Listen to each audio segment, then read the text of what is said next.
Hey y'all, this is Rippa Mike. I thought I'd do a quick video on this.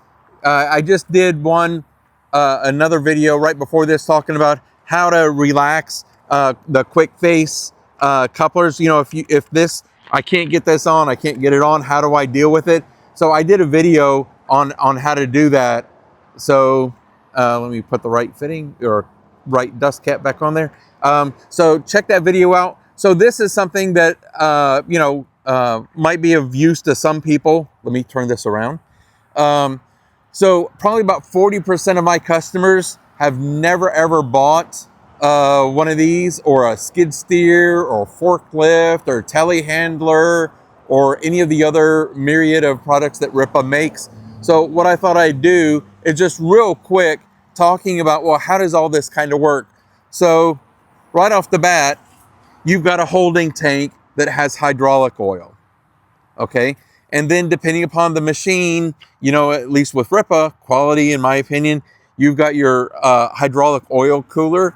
And then if you walk around over here on the Rippa machines, on the smaller ones, you've got the hydraulic pump under here.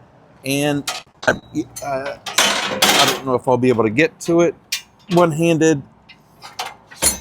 There we go. So you can kind of see right there, look at all that wonderfulness right there. Big hydraulic pump, and it goes way back there, right? So when you, for the love of God, I had elbow surgery, well, right there. Instead of carpal tunnel, of course, I've got to have the difficult one. It's radial nerve decompression.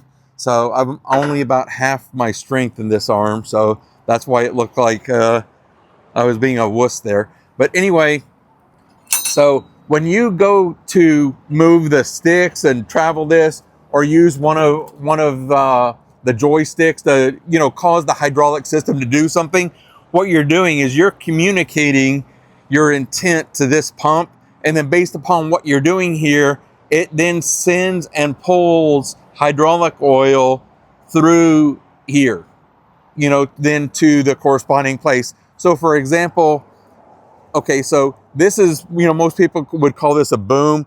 Technically on this machine, this part right here, this is the boom, and then this is your stick, okay?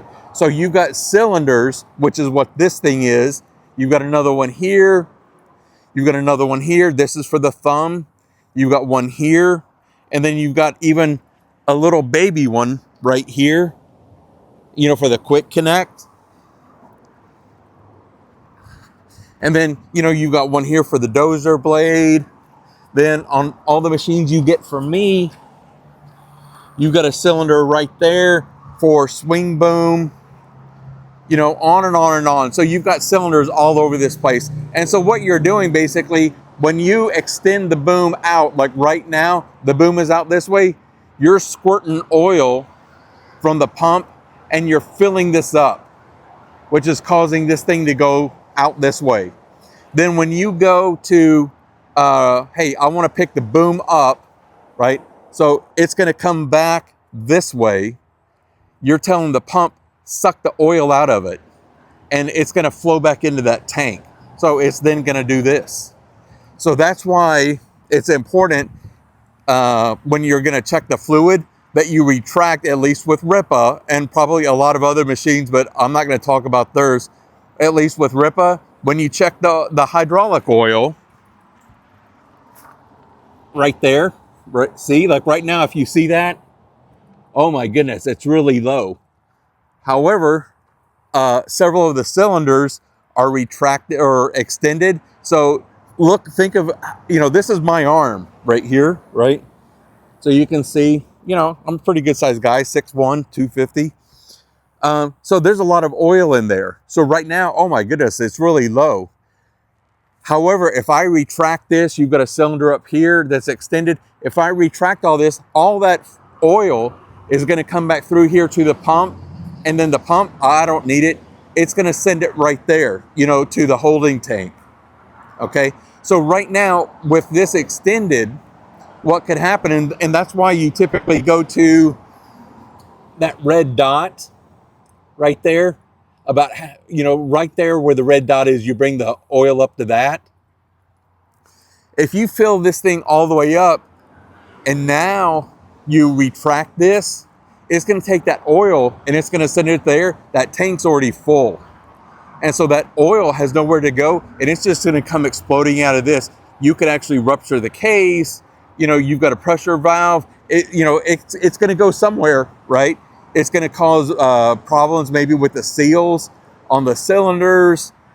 You know, in other words, there's a bunch of different things that's going to go wrong, or that's going to lead to something going wrong down the road. So you just want to make certain on how you do this. So just a real quick video on kind of a hydraulic system and how it works. If you've got any other comments or questions, feel free to post them up in the link in one of the posts down below. Use the community page if you want to post up something. You're always welcome to give us a call, rippausasales.com. If you've got any questions, comments, whatever, you know, any tips or tricks, you know, let me know. Take care. Y'all have a great day.